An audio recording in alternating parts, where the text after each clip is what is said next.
Good evening, everybody. I am sorry to report we've had a few technical difficulties, but nonetheless, we are working through them and we are ready to start the program. We are pleased that you could join us for after dinner hour conversations to hear this outstanding episode of the American Revolution. My name is Larry Abel. I'm introducing the program on behalf of our organization. And tonight's lecture is the Southern Campaign. The topic was suggested by our Strategic Planning Committee. And they felt we should broaden the knowledge of the historic battles in the southern states and the stories of the episodes of the French Navy on the sea. And that combined with our Washington-Rochambeau route and the Northern Campaign would set the stage for the victory at Yorktown. Our board has embraced this opportunity to not only cover this history, but to have the opportunity to talk to many other organizations that are participating in the South. So we have found this very rewarding, and we hope it enhances the entire series of trails from W3R all the way down to Charleston.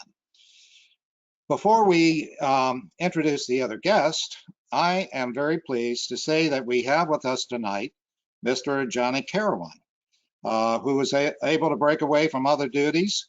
He's the trail manager for the Washington-Rochambeau Revolutionary Route Historic Trail. And Johnny would like to say a few words to us. So Johnny, it's all yours. Yes, sir. Just on behalf of the National Park Service and the Washington-Rochambeau Revolutionary Route National Historic Trail, I'd like to thank you all for your interest in the trail and being a part of this program tonight.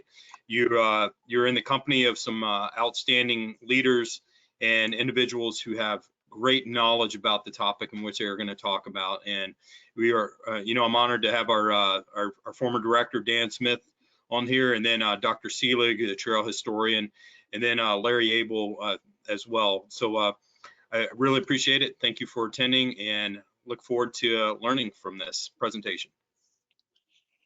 Thank you so much, Johnny, and we appreciate your taking the time away from your very busy schedule. I know from talking to you the last couple of days how busy it's been, so thank you so much. So at this point, I would like to welcome our guests from the southern states, and we have guests from Georgia, North Carolina, and South Carolina, not part of organizations, but just people attending. I'd also like to welcome members of the American Battlefield Trust, and we've had the opportunity to work with them. And if you've looked at their website, they have done some wonderful work in developing this Southern Campaign. Tonight, we have with us the American Friends of Lafayette. And we have an unusual arrangement that we have done a lecture sharing program so that the Friends of Lafayette are listening to our program tonight. And tomorrow, you will have the opportunity to listen to their program. And I'll mention that a little bit more later in the program. We also have with us friends from the Liberty Trail, and we have had some wonderful dialogue with them and establishing a collaborative effort where we might work together. So it's really pretty exciting how this Southern Campaign has enlivened the discussion at W3R and up and down the entire East Coast. I want to also mention that we have some new members, and because they're a national organization, I think it's appropriate to acknowledge them. We have the Daughters of the American Revolution from the Port Tobacco chapter in Maryland. We have also our latest Daughters of the American Revolution chapter, the Chateaumark chapter from New York. We would like to welcome them. And we also have the Empire State Sons of the American Revolution has just joined us as well. So many of these people are on this call, perhaps for the first time. And so we think it's important to acknowledge what you've done. We've also extended an invitation to members of the Maryland Veterans Museum at Patriots Park. There's about 180 of those that were sent invitations as well. And last but not least, our own W3R, our 9 states, the District of Columbia, and all of those members that are participating with us. I will now move into the introductions, and it's a special honor to introduce Dan Smith, who really needs no introduction, and he's been involved with W3R since basically 2004, to the best of my knowledge. He was a superintendent of the Colonial National Historic Park in Virginia, and therefore 2004 to 2015. And as you probably know, that includes the trail from Jamestown to Yorktown. And he capped out his career in the National Park Service as, first of all, as deputy director, and then as acting director. So we are extremely pleased to have him with us tonight. His extraordinary experience and his friendship and assistance with the W3R is unequaled. I'd also like to introduce Bob Selig. And when I started looking at his resume, I can tell you it is absolutely impossible to introduce this man. He's an expert, obviously, in the Revolutionary War. If you look at his resume, he's written article upon article. He's gotten award upon award, and he's given speeches to just about every historic location on the W3R trail, including my own Veterans Museum in Charles County. And in fact, he recruited me. So it's with that, it's a tremendous pleasure to introduce Bob. And I'm proud to have the opportunity to introduce both of these gentlemen to you. So Bob, I understand you're first on the program, so take it away. Well, thank you very much, Larry, for this very kind introduction. It's always a pleasure to try and spread some of and share some of what I've learned over the last, 50 or 60 years or longer. So today we want to talk about the W3R Washington-Rochambeau route and the Southern campaigns. And if Mike, if you would please come up with the next slide, please, then. The title kind of is converging on Yorktown, and as you see this and we read this, the W3R or WARO in National Park Service lingo commemorates the marches on water and on land from Newport and Newburgh to Yorktown, and the Southern campaigns of the American War of Independence traces the marches on water and on land of the British Army from Charleston to Yorktown. And it is at Yorktown then on 19th of October that the defeated British Army laid down its arms. So it is all about Yorktown. And the next slide, please. Mike, it's all about Yorktown, where the British Army lays down its arms. And I don't know if all of you have seen this beautiful painting by Don Troiani with the 23rd Regiment in the foreground and the 17th in the background. Now we see some Lausanne's Hussars in the background. We see on the far left a French officer in the white uniform. The French artillery is on there too, not by accident. It was just in case some of the British might get second thoughts about this. And there's even a bulldog on there, all of which has a historical background. So they all converge on Yorktown, but is there a link? That's the question that we want to ask today. Is there kind of a relationship or a connection between Washington marching to Yorktown and Cornwallis ending in Yorktown? Is there something that binds these two together? And of course, if we throw in Admiral de Grasse, which we will have to, then there's got to be something, a third component that binds all of them together. So what is it? This is geography? No, not really, because geography really is only that little surrender field in the small village of Yorktown. They march there on separate routes. Is it a common purpose or a common motivation that connects Cornwallis and Washington-Rochambeau so that they will all end up Yorktown? No, there isn't. Is there a common force that drives them to Yorktown? No, they come for different reasons. There's not even a common chronology, as we shall see, that drives those two armies concurrently to Yorktown. So in order to make a connection between those two, we have to go outward from Yorktown, from the surrender scene, and ask the main actors a series of questions. Then, Mike, what are those questions? Next slide, please. What are the options of these of the Washington-Rochambeau, de Grasse, and Cornwallis? Who is where at what point and why? How do the decisions made by these big players mutually impact each other? Starting when? Who knew when what the other side was doing? At what point do those two campaigns interact? At what point in time do the decisions of one general or admiral influence the decision of the opponent? Which of the generals, admirals has freedom to act, etc.? And you can read those, continue reading them by yourselves.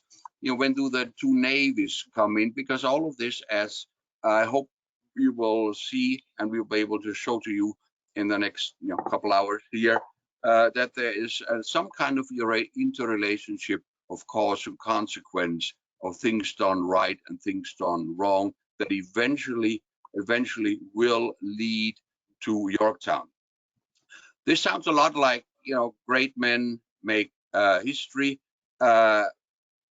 Washington-Rochambeau, de Grasse, but at the same time, the little folks in what we want to talk about today simply don't come into play. Joseph Plum Martin isn't asked whether he wants to go to Yorktown or not. So let's start, though, going backwards in kind of a chronological relationship and start with George Washington and Washington American forces in the summer of 1780. Where's George Washington, Mike? In the summer of 1780, if not 1779 already, the war in the Mid-Atlantic, in New England and the Mid-Atlantic states is simmering along, but it's over. Brandywine, Germantown, Morristown, Saratoga, Hubbardton, they're all behind us. And after the evacuation of Philadelphia in June of 1778 and Newport in October 1779, there really isn't much going on in that area anymore. The big event in 1779 is the storming of Stony Point. In 1780, the big event are the battles of Connecticut Farms and the Battle of Springfield. But that's in June of 1780, and after that, British ambitions in New Jersey and in mid-Atlantic states, for all practical purposes, are over. But that doesn't mean that things are going well for Washington and Continental Army. We got a mutiny of the Pennsylvania line in January 1st, 1781, then the New Jersey line mutinies later in January. And if you read George Washington's correspondence at the time, you're really tempted to think all is gloom and doom.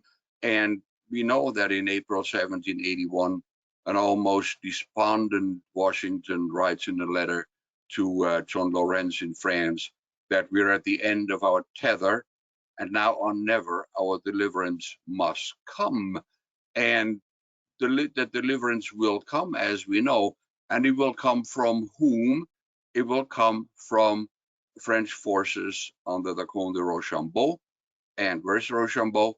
And of course, then also under in cooperation with the French Navy under the Comte de Grasse. We know that Rochambeau lands in the summer of 1780 in Newport, Rhode Island, lands in Newport in early July 1780. September 1780, we have the conference at Hartford, which with Admiral Ternay, Rochambeau and Washington, but that's really only a getting to know each other. Then French forces and American forces go into winter quarters from the 1st to the 10th of June. And now the question really comes, what are we going to do? And the answer is posed and answered in a conference of Wethersfield in 21st through the 23rd of May. And the answer is the target of the campaign will be New York City. And so on the 6th of July, the two armies meet in Greenburgh, New York, just north of New York City. And what they do, they're waiting for Admiral de Grasse. Admiral de Grasse, because for both sides, where's the Admiral? For both sides, the campaign of 1781 always included an indispensable naval component, even if that naval component usually gets short shrift, because both sides know, Washington as well as Cornwallis, that without a naval component, no siege of any port city has any chance of success. So on the 6th of July, 1781, the two armies unite at Greenburgh in Westchester County and wait for de Grasse. Where is de Grasse? The next slide, please. Where is de Grasse? On the 22nd of March, 1781, when the Continental Washington and Continental armies are in winter quarters around Newburgh, and the French army is in Newport.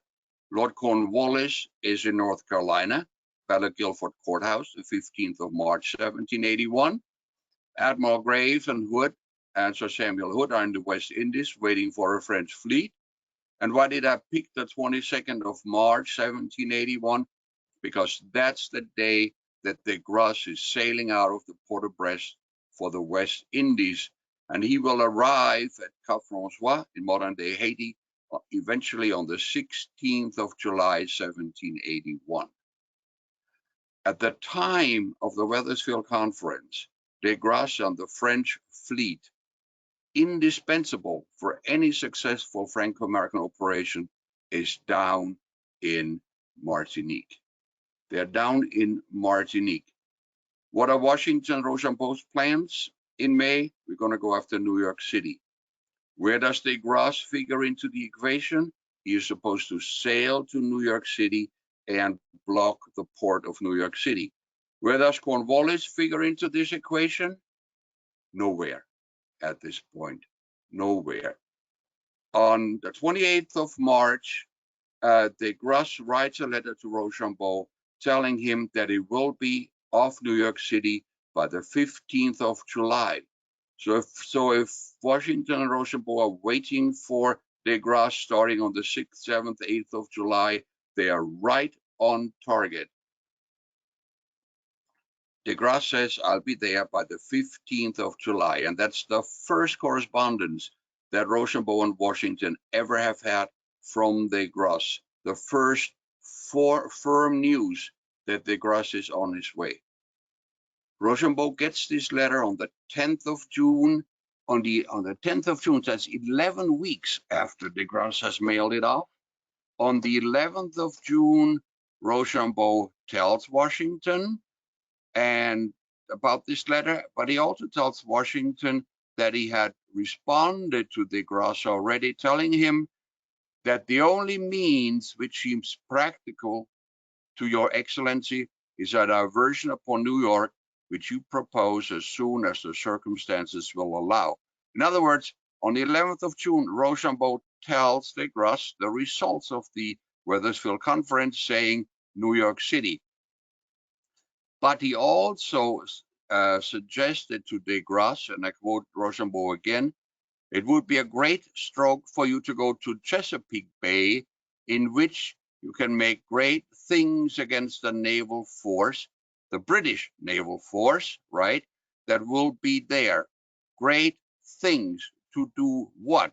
And again, I quote Rochambeau, to destroy their establishment in Portsmouth in Virginia, near Hampton Roads, where until now they have always kept 1,500 men, and that they're harassing poor Monsieur de Lafayette.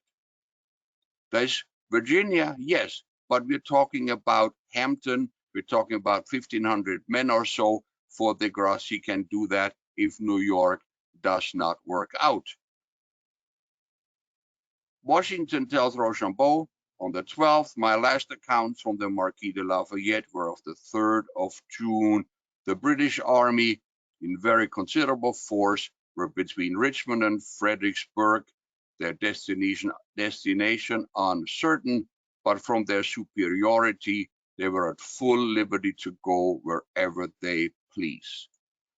Cornwallis is somewhere between Richmond and Fredericksburg. De Grasse's navy is not of a lot of help there. And when Rochambeau tells de Grasse, come here, maybe if things don't work out, you can always go to Virginia. They don't even know where Cornwallis is. All they know is that de Grasse will be off New York City. He said so by the 15th of July, while Cornwallis is roaming around in Virginia now. And I think this is the moment for Mr. Smith, Dan, to take over to talk a little bit about the Southern campaigns.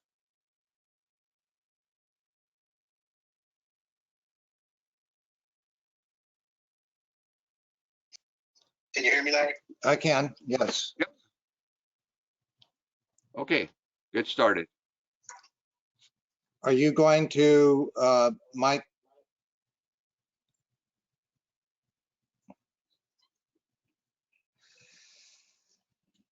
Okay, go ahead and start, Dan. What was your, are you ready for me? Yes. Let's go to the next screen. And keep going, scroll down to where you hit. There we go. Everyone, I apologize for my audio. I'm speaking through a cell phone. I'm going to try to do the Southern campaign in less than 20 minutes. With the war in stalemate in the mid-Atlantic states, the British decide to move south to the Southern campaign. They've had Savannah, Georgia since 1778, and now they need to capture the key southern port of Charleston. They do that with a huge force of 14,000, including 14 warships, and they arrive in February of 1780, and they totally surround Charleston by land and by sea, and force the unconditional surrender of the Major General Lincoln, Benjamin Lincoln, who's the commander of the Southern Department. Worse than that, on May 29, that's when that surrender occurs. On May 29, Lieutenant Colonel Tarleton also destroys an American force of 350 Virginia Continentals at Waxhaws. And this ends up with the battle cry for the rest of the war of the Bloody Tarleton because of the massacre that occurred there. There's now no Continental Army in South Carolina or anywhere in the Southern campaign. And at this time, the militia, the South Carolina militia and the North Carolina militia are active, and they do score victories at Ramsar's Mill in North Carolina and at Hanging Rock in South Carolina. On August 6th, on July 25th, Horatio Gates is named commander of the Southern Department, and he arrives in Charlotte. He forces a march of 3,000 Continentals to meet Cornwallis at Camden, and there the American army suffers another devastating defeat at the hands of Cornwallis. Of that 3,000, 2,300 are killed, wounded, or captured, and only 700 retreat to Hillsborough, North Carolina. And worse yet, Major General Gates, the commander, flees the battlefield in disgrace to run all the way to Hillsborough, North Carolina. Again, there is no Continental Army in South Carolina, and the militia is very shortly thereafter, 3 days after that victory at Camden, the militia is successful at Musgrove Mill in South Carolina, where Patriots ambush a Loyalist force, and there are tremendous losses on the Loyalist side. Cornwallis in September stays in that area and secures more territory up to 150 miles from Charleston. On October 7th, Patriot forces of 1,000 expert horsemen and riflemen, the Over Mountain Boys, overrun a command under Major Patrick Ferguson at Kings Mountain, and this victory results in 300 of the Loyalists being killed and 600 captured. October 14, Major General Nathaniel Greene is appointed to be the commander of the Southern Campaign, and he arrives December the 2nd in Charlotte to find the American forces in pitiful shape. Of 2,300 men, only 1,400 are fit for duty, and only 800 are properly clothed and equipped for battle. Realizing Cornwallis' strength and the fact that he had defeated the previous two commanding generals of the Southern Department, Greene splits his command and sends Brigadier General Morgan to the left flank of Cornwallis with an intent to engage him in that western part of South Carolina. During this time, it's important to note that the tremendous contribution to victory by the American forces in the Southern Campaign is the leadership and coordination of the militias of Georgia, South Carolina, and North Carolina. Anything you've ever heard about Charles Sumter, Francis Marion, Isaac Shelby, Andrew Pickens, Elijah Clark, or James Williams is important to remember. When the situation was bleakest in the summer of 1780, these men kept the British at bay. In early January, Cornwallis has been reinforced, and he is ready now to make his move on North Carolina. Greene has split his force and has sent his unbelievably capable Major General Morgan to the western flank of Cornwallis, and Cornwallis sends the British Legion, commanded by Lieutenant Colonel Tarleton, to meet them. Morgan picks the battleground. Morgan picks the tactics which have not been used before. He puts his expert riflemen from the militia in the first line. They fire one volley and take out key military officers from the British. They fall back. The second line fires two volleys and then moves back to where the third line has the Continentals. This is devastating. The British lose 110 KIA, 229 wounded, and 600 are taken prisoner, while Morgan has only 24 killed and 104 wounded. Tarleton retreats from the field, and this is an amazingly important victory that the American forces have in South Carolina. Cornwallis has now had two major engagements where he has lost Kings Mountain and Cowpens. He now wants very much to meet face-to-face, army-to-army with Greene, but Greene knows he doesn't have the manpower to face the British regulars that Cornwallis has. He retreats in North Carolina in a maneuver that stays ahead of Cornwallis, crossing three major rivers, the Catawba, the Yadkin, and the Cape Fear, heading for the Dan River on the border of Virginia and North Carolina. Cornwallis moves after him for 3 to 6 weeks and is not able to catch Greene as he does this maneuver. When Greene has been reinforced, he moves south again. He picks the battleground in North Carolina at Guilford Courthouse, and there Cornwallis and Greene face each other on the field of battle, with Greene using the same techniques that Morgan had used at Cowpens. The battle rages for hours. It is technically a tactical victory for Cornwallis, but it is a strategic visit for Greene. 7% of Greene's force is immobilized. 24% of Cornwallis's is immobilized, and a huge amount of his officers have been taken and killed. Now decisions are made. Greene stays in North Carolina to move back to South Carolina. Cornwallis moves from the battlefield at Guilford Courthouse towards Cross Creek, which is now Fayetteville, North Carolina, where he thinks supplies are waiting for him that have been sent up from Wilmington, North Carolina. The supplies are not there, so he proceeds to Wilmington. When he gets to Wilmington, history will show, and people still debate it, why did he not go back to Charleston? Why did he decide to pursue the course of action that would take him to Yorktown? And from this, his decision was made that he would go to Yorktown, assuming that the British fleet would support him in the bay and that he would receive reinforcements. And as they say, the rest is history, and Bob will take it from there.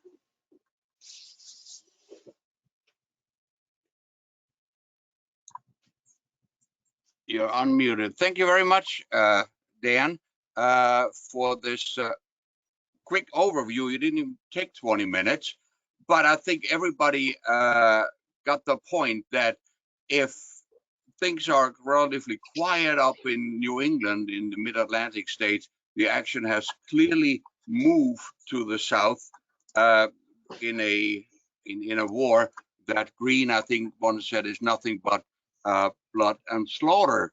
What I think also has become clear is, if we look at dates, that into the summer of 1781, we have two separate series of events, right? As Dan was ending with talking about Wilmington and Cornwallis's decision to move into Virginia. Well, Cornwallis reaches Petersburg on the 20th of May, but on that same 20th of May,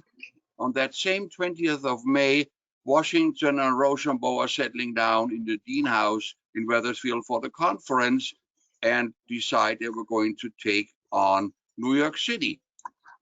On the 26th of June, we got the Battle of Spencer's Ordinary. Well, the Continental Army has just left winter quarters and is on its way to Peekskill and eventually down to Greenburg. On the 6th of July is the Battle of Green Spring. That's the day the Franco-American armies unite in Greenburg outside New York City. For the next couple of weeks, Cornwallis, Tarleton, Lafayette continue on their wild goose chase until on the 1st of August, Cornwallis decides to disembark his troops in Yorktown and on the other side of the river over in Gloucester. But even by 1st of August, right, we have two separate theaters of war, which really at this point are not connected at all. The connection comes then through Admiral de Grasse. Where is de Grasse? As we said, de Grasse is down in Martinique. He's in Saint-Domingue on the 5th of July until the 16th of July. And it's on the 16th of July that de Grasse writes his letter to Washington and Rochambeau, which is dated the 28th of July, that he will be sailing to New York City. We will not be sailing to New York City, but to the Chesapeake, and then he takes off on the 5th of August. It is only on the 14th of August, that de Grasse, that Rochambeau receives that letter from de Grasse of the 20th of July at the Odell House, telling Washington and Rochambeau that they need to that he is rendering himself in all diligence to the Chesapeake Bay, but also that he would only stay until the 15th of October. So in other words, on the 14th of August, when the letter from de Grasse gets to the Odell House, the two campaigns begin to merge. But we also know that, as de Grasse said, he will only be there until the 15th of October, and we know that the armies start marching on the 18th of October, 18th of August. They have exactly 40 days to get there from the Odell House.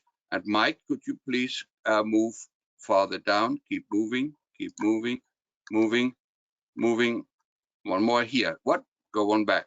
I want to show you this one back up. I want to show you this picture of the Odell House, which is Rochambeau's headquarters, where on the 14th of August, Washington and Rochambeau learn that de Grasse is sailing to the Chesapeake. That's 62 days, 450 miles, 58 days from the departure on the 18th of August. And if you do a little bit of math, the infantry marches between 10 and 12 miles per day, leaving with, if we add some rest days, leaving on the 18th of August. The estimated time of arrival will be around the 6th or 7th of October. De Grasse is leaving on the 15th. That leaves 1 full week to Fort Cornwallis to surrender. If you wonder whether Washington was a little nervous, you're not alone. The reason why I'm showing this picture here, this Odell House is now in the process of being restored and renovated, and it's one of the few surviving examples of 18th century architecture there in Westchester County, and I can't wait to see this when it's completed and hopefully become some kind of a information center along the Washington-Rochambeau route. Okay, so we know Washington and Rochambeau are on their way on the 18th of August to Yorktown. We know de Grasse is on his way starting on the 5th of August for Yorktown. Where's the British Navy? Where's Admiral Hood, please, Mike? Admiral Hood is in the West Indies watching and waiting for the annual French convoy to get there. And we know that de Grasse gets there on the 28th of April. And with some back and forth, on the 10th of August, Admiral Hood gets orders to sail north. And the next slide, please, just to give us an idea where we are. Mike, Martinique. Here we are down here in the islands where de Grasse is. Up here is the Chesapeake Bay. There's New York City. On the 5th of August, as we know, the Comte de Grasse sailed from Saint-Domingue with 28 ships of the line for the Chesapeake. 5 days later, a Royal Navy squadron of 14 ships of the line under Hood, unaware the French squadron has already sailed, also departs for with orders to look for the French squadron in the Chesapeake Bay, and if he doesn't see anything, to go to New York City. Who will reach the Chesapeake Bay first? Well, you would think that who gets there first is the Royal Navy, but next slide, please. Who gets there first, Mike? Who gets there first is Hood. That's why, because Hood's vessels are copper sheath and they're so much faster than French vessels, the Admiral de Grasse's boats. However, and I don't know if you can see the dates here, however, what Hood does not do is what he's supposed to be doing, and that is to look in the Chesapeake Bay whether any French naval vessels are in there and how, and whether anybody is in there, because Hood, of course, doesn't know that Cornwallis has started to dig in and has decided to make, or will dig in, has decided to make Yorktown his base. Rather, if you look at his route, he's way out in the Atlantic, nowhere near the Chesapeake Bay or the Delaware Bay. Because if Hood had sailed into the bay on the 25th or 26th August, had made contact with Cornwallis, he just might have on his way out encountered de Grasse, who is approaching the Cape in the afternoon of the 29th of August, or is it the 28th? It is on the day, some confusion as to when exactly de Grasse gets there. The log says, as you see on the left hand there, 29th of August, but that's naval time. Naval time begins at noon on the day before the calendar date, which means de Grasse gets there in the afternoon of the 28th of August only. Be that as it may, that is not the only thing that is, as far as the Navy is concerned, that works in Washington-Rochambeau's favor. The other, of course, is the incredible coincidence that on the way to the Chesapeake, Hood misses de Grasse's fleet. He misses Barras vessels coming from Newport on the way to Yorktown, and he misses Barras's fleet again on the way from New York back to the Chesapeake 3 times. Within a little over a week, these two navies sail past each other until, of course, they will have a more violent encounter a couple of days later. But on the 28th of August, in the afternoon, de Grasse reaches the Chesapeake Bay. Where is Washington-Rochambeau? Next slide, please, Mike. On the 28th of August, Washington and Rochambeau are in Chatham and Springfield, Whippany, in the center of New Jersey. They still got about 400 miles to go. At 12 miles per day, estimated arrival time, 5th of October, 6th of October, de Grasse will stay until the 15th of October. And by the way, as you say in the bottom there of that slide, the American wagon train arrives in Williamsburg on the 2nd. The French wagon train, due to the detour to Annapolis, where they're unloaded, gets there on the 7th of October. So the math that Washington can do, as well as anybody here tonight, is working out. There's not a lot of time left. So 28th of August, does Cornwallis know that he's in trouble? Does he know on the 28th of August that Washington and Rochambeau are on their way? No, he does not know that quite yet, but he probably figures with the French Navy out there, times are going to get tough, but he has, of course, faith in the Royal Navy, which as a rule does very well against any navy in the world, except, of course, in the Battle of the Capes on the 5th of September. Next slide, please. On the 5th of September, in the Battle of the Capes between Graves and Admiral de Grasse. Next slide. Admiral Graves, for any number of reasons that I don't want to go into, gives de Grasse enough time to sail out of the bay. Then they flow down toward the coast of North Carolina. Barras can slip into the Chesapeake Bay, and it's on the 5th of September, 6th of September at the latest, that Cornwallis is no longer in charge. Remember a couple minutes ago I said he is free to move wherever he wants to? Not anymore, because his support that he had always counted on, namely the Royal Navy, is no longer going to help him.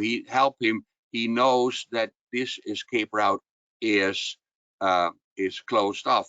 The next slide, please. And this 18th century map, I think, beautifully shows how this escape route is cut off.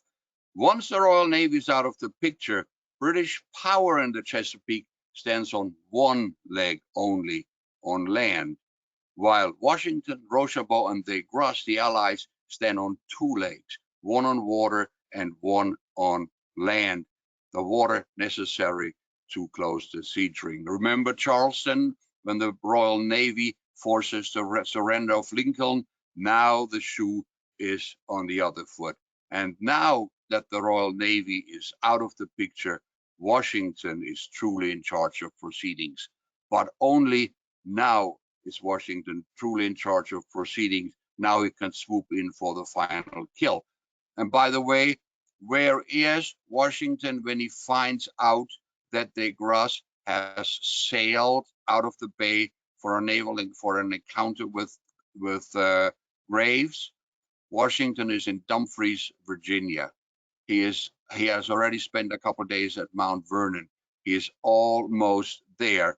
And when Jonathan Drumble writes in his diary that the general is very agitated. He's probably underplaying the agitation that Washington really feels almost there. But again, if Washington and Rochambeau don't make it to Yorktown in time, the French Navy by itself cannot do anything either. The three components, French Continentals and the Navy, the Army Navy, have to cooperate to make that victory a reality. But now I think comes the point to pull the Washington-Rochambeau and the Southern campaigns together. Because what gets Washington and Rochambeau to Yorktown? That's easy. The fact that Cornwallis is there pulls the Allies to Yorktown. What gets Cornwallis to Yorktown? It's the Southern campaign. It's the Patriot forces that push him out of the Carolinas and into Virginia and into Yorktown. The motivation, however, between the push and the pull is the same. The link that unites push and pull, that drives the men who are doing the pushing of Cornwallis to Yorktown, and that drives the men who are being pulled to Yorktown, is the desire for independence. It's the struggle for freedom from the crown of King George III. The Southern campaign, as well as the naval campaign, are an integral component of the Yorktown campaign, which I hope is clear by now was not planned at Wethersfield, because at Wethersfield, and even for weeks thereafter, Washington could write to Rochambeau that Cornwallis is free to go wherever he wants to go. Those two, the Southern campaigns and Washington-Rochambeau, only come together on the 14th of August when de Grasse tells Washington-Rochambeau that he is sailing to the Chesapeake. And even then, it is Cornwallis still would have been free to move wherever he wants to until the Battle of the Capes on the 5th of September, when Cornwallis's options are gone, and now Washington and Rochambeau fall in for the final kill. So the Southern Trail brings American defeats and losses, but it's the unrelenting pressure on Cornwallis that pushes him out of the Deep South into Virginia and eventually to defeat. So is it all about Yorktown or is it not? I think it is. But we need to look at Yorktown from the north, from the south, and from the sea. And the Park Service for Washington-Rochambeau, for example, already has the Southern campaigns in there indicating, and that these are really a larger, two components of a much larger image, and that it is at Yorktown where you can really merge the war in the South to the greater war of independence that culminates in Yorktown in 1781. And I think a trail commemorating Cornwallis's Southern campaigns into Virginia, ending chronologically at Yorktown, represents a compelling and defensible extension of Washington-Rochambeau coming from the north, that also ends chronologically in Virginia, because there's a common theme, and a common theme is expressed in the victory column at Yorktown, Mike, which I want to show as the last slide of my presentation. So Yorktown and the Yorktown campaign shows that sometimes you just have to have some luck and things are going your way, and that technological advantage like copper sheet ships are not always an advantage, etc., etc. the miracle year 1781. And 758, I'm all done. Larry, you're on.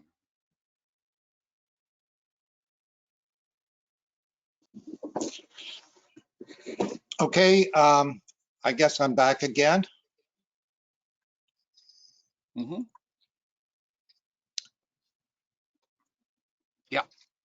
Okay, does anybody have access to the chat box and any questions that may have arisen?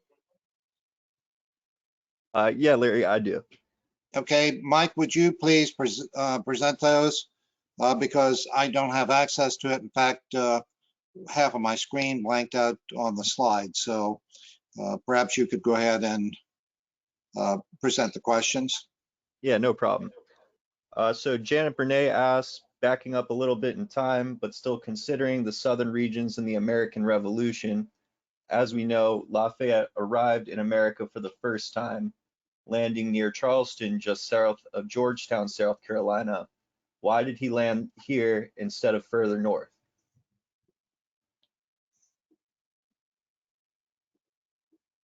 Bob, can you answer that one?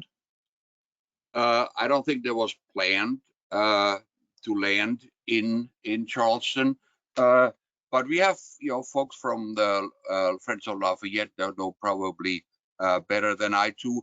I don't think it was planned. They happened to land in Charleston because Lafayette knew he had to get to Philadelphia because that's where Congress was meeting. It just happened that way. Maybe they were out. Any comments, Dan? Larry, I can't hear the question. Okay, well, we'll try to go to the next one then, maybe. So the next one is from Susan Seal, who says, thanks for the shout out, Bob. She spent 3.5 hours in the Odell house today packing the contents to move to storage so the restoration can begin. That was just a comment. Brad Fay asks, how indispensable to victory at Yorktown and in the war generally were the French forces? Well, as far as completing the siege ring around Yorktown by using the French Navy, there is no Continental Navy. So without the French Navy, Graves simply can sail into Yorktown. Cornwallis gets on board troop transports, and off you go. It's without the French Navy, Yorktown does not happen. And on land, there are more French forces outside Yorktown than Continental Army forces.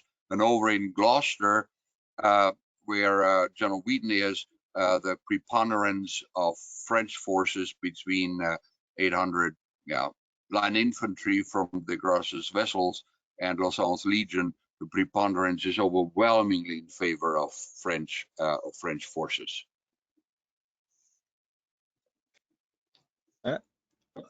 We have a follow-up from Janet.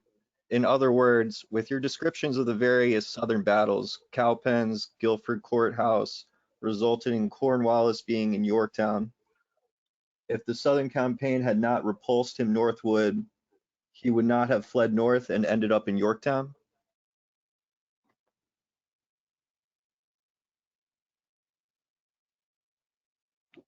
Is that for me? Or for... Yes, that's for you because Dan can't hear. Okay, can you repeat the question then? I didn't hear it all, please. No problem. In other words, with your descriptions of the various Southern battles, Cowpens, Guilford Courthouse resulted in Cornwallis being in Yorktown. If the Southern campaign had not repulsed him northward, he would not have fled north and ended up in Yorktown? Yeah, Cornwallis is pushed out of the Carolinas by patriots, by the inability to feed his forces, by the immense losses that he has, the Pyrrhic victories in there. He's forced out. I think the Battle of Cowpens in January 1781 is the turning point of the war in the South. Without that, no, he would not have gone to Yorktown, because what he basically does when he decides at Wilmington to go to Virginia, he basically abandons the Carolinas and leaves them, the Carolinas, to Greene, Marion, etc. And who's left is Rawdon, and very soon British forces are forced into 2 or 3 larger cities: Wilmington, Charleston, Savannah, and that is it. So I don't, by going to Yorktown, by being forced to Yorktown, pushed out of Yorktown, he abandons the Carolinas and the loyalists down there to their fate. Nathan Schultz asks, to what extent is the decision to march south to Yorktown a French decision versus an American one? When Rochambeau and Washington discussed de Grasse's letter of the 28th of May saying that I am sailing to the Chesapeake, I think the decision is made for Washington, because if de Grasse sails to the Chesapeake rather than come to New York, a siege of New York and a capture of New York has become impossible, because New York City can be supplied by the Royal Navy until Kingdom Come, if there's no French Navy out there to intercept supplies and really establish a siege ring. So as Washington even says in his diary, is that he writes somewhere that he is forced. Let me get this. He writes in his diary on the 14th of August, matters have now come to a crisis and a decisive plan to be determined on. I was obliged, from the shortness of Count de Grasse's promised stay on this coast and the apparent disinclination of their officers to force the harbor of New York, and little prospect of exertion from the American states, I was obliged, back to the quote, to give up all idea of attacking New York, instead thereof to remove the French troops and the detachment of the American army to the head of Elk and then to Virginia. Right? I had to do this because de Grasse says he's going to go to the Chesapeake.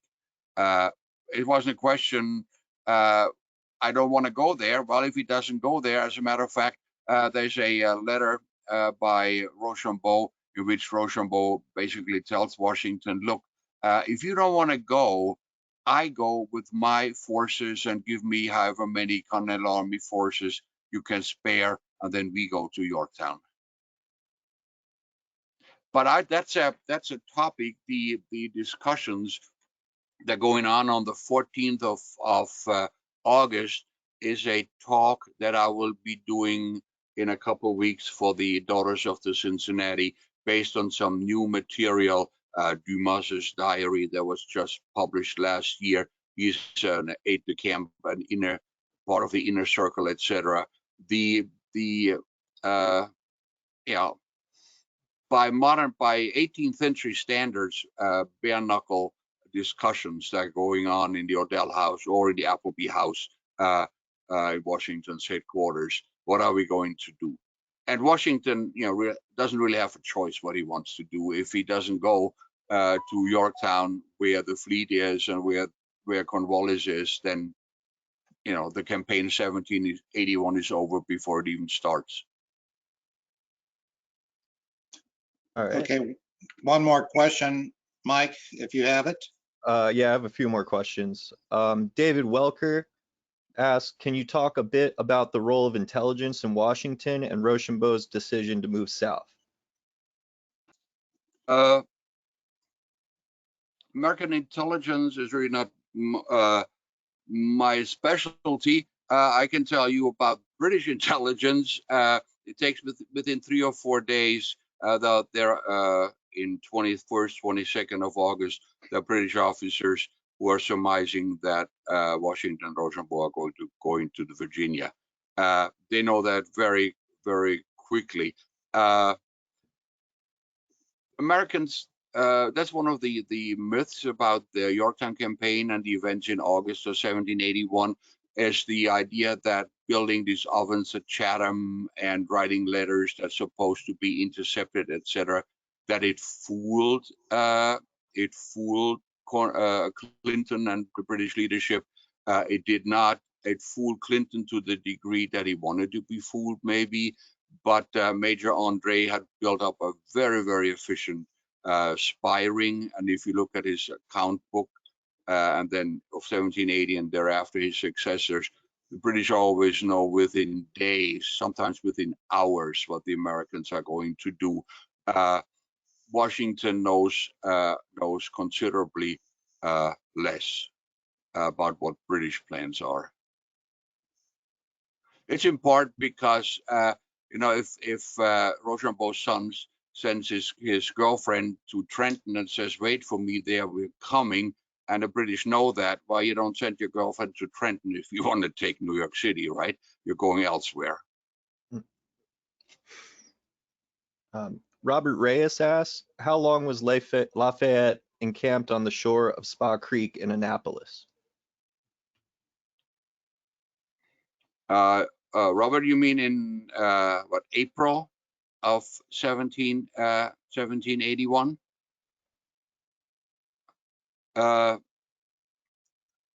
It's his forces that are there. I would have to look that up. I couldn't tell you on top of my head. His forces are there longer than Lafayette. Lafayette, when he gets the order to go to Virginia, is very reluctant. He doesn't really want to go there because Lafayette, too, like everybody else, thinks that the target of the campaign is New York City, has to be New York City, because that's the center of British political and military power in these colonies over here. He a couple times tries to come back to Washington's headquarters, to Newburgh, and Washington gives him orders. You have to go to Virginia, and then eventually Lafayette gets there. But he doesn't go there, happily, thinking that this is where the action is going to be. He too is convinced that the action is going to be outside New York City. Rob Haberman asks, counterfactual question. What would have happened if Cornwallis was not defeated at Yorktown? We'd be drinking tea? No. Sorry,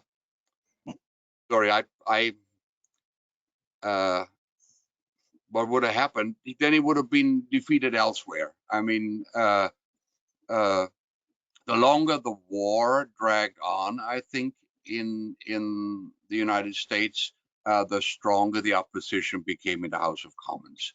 And then another year or two or three, I think the British administration, Lord North, would have been toppled, and a administration come into power, negotiating peace. With every year, the war got more expensive, and Britain got weaker,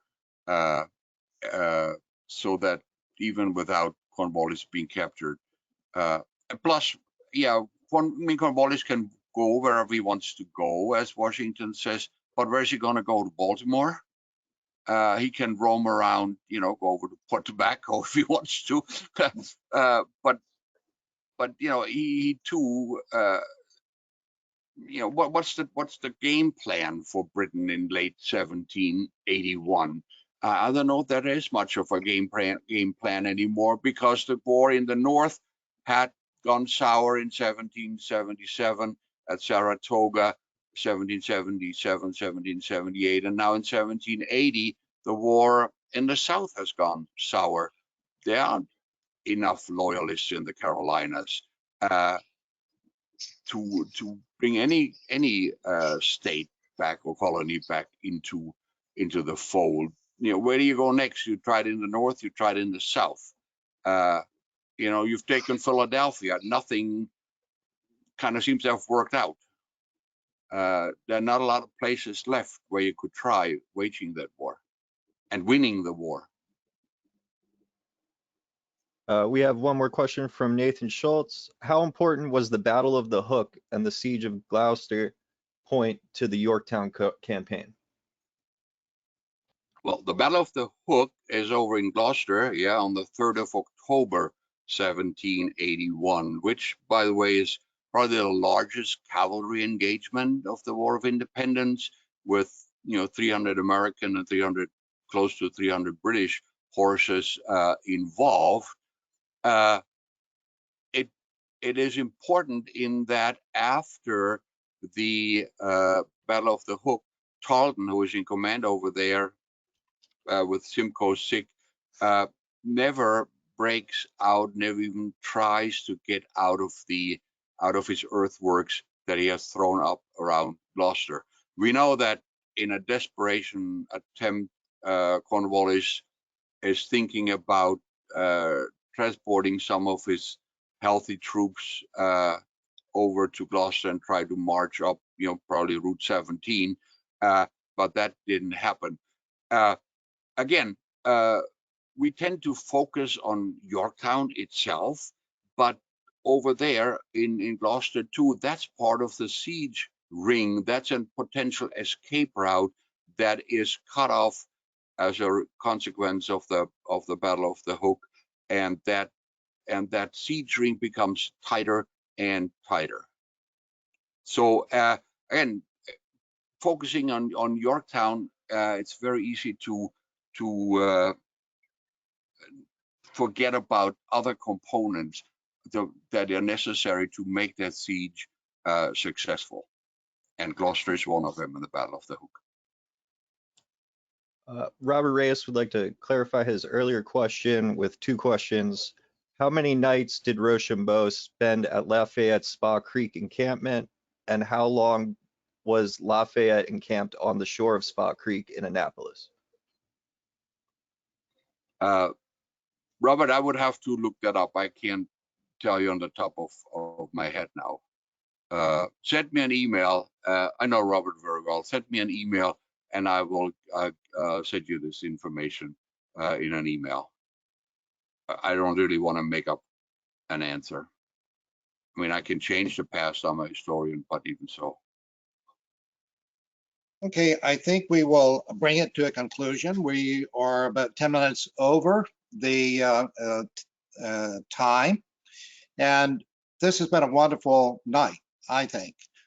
Despite some technical difficulties, our field generals rose to the occasion, did a great job, and I think we all have a wonderful new appreciation for the Southern campaign, the involvement of the British there, and the tenacity of our American forces that drove Cornwallis into Yorktown. And we have all, in W3R, tend to focus totally on the North, but I think that this is a new appreciation for us and an understanding of why we need to have an understanding of all the things that happened in the war, so that that we can really appreciate the history that we have been involved in. I don't know if either, do you, Bob, would you like to have a closing comment before we close down? Say goodbye or whatever? Well, I just want to thank everybody for sitting through, an hour and a half almost. Since it's so late, we will skip the quiz for tonight. We're all going to go wet our whistle a little bit and then enjoy the evening. Thank you all for listening and for giving me the opportunity to be here. Okay, thank you, Bob. Dan, would you like to have a closing comment? Larry, just the frustration of not being able to listen or actually speak because of no audio on these computers at home, and I apologize for that. This is a very good endeavor. I look forward to participating when I can participate fully in the not too distant future, and I apologize to everyone of why we had this technical. Dan, no apologies necessary. What you presented came through loud and clear. We appreciate your knowledge of the Southern campaign. We look forward to having you back, and we appreciate your support of W3R and the Southern area. So with that, I would just simply like to say we appreciate the support of those behind the scenes, which is Julie Didell, Ellen von Karashud, and actually Sal Leventhal, who originally came up with the idea of covering the Southern campaign when he was serving as chair of the Strategic Planning Committee. We will have more of these kinds of programs, and hopefully you enjoyed it. If you have ideas about things that you would like to hear, I would suggest that you maybe drop a note to one of us, Ellen, myself, Julie. Let us know what you'd like to hear. We will be looking at other things that the Strategic Planning Committee will be thinking about, and obviously things like African American participation, Native Americans, the French, the Germans, the Spanish. I think all the cultural countries that involve themselves with us, there's a wonderful story to be told, and I think that will help us to understand the true victory that we have and how much we should appreciate our independence and freedom. So just one last thing that I said I would mention before, and that is the American Friends of Lafayette have a program tomorrow night at 5. What I would ask Mike to do is send a notification of that out to those participants because I think it's great when we network. We all are stronger when each organization can work and help the other. And that's what I hope we will all be able to do. So with that, thank you all. It's been a wonderful evening. We look forward to seeing you next month on another topic of conversation. Thank you all. Good evening. Good evening.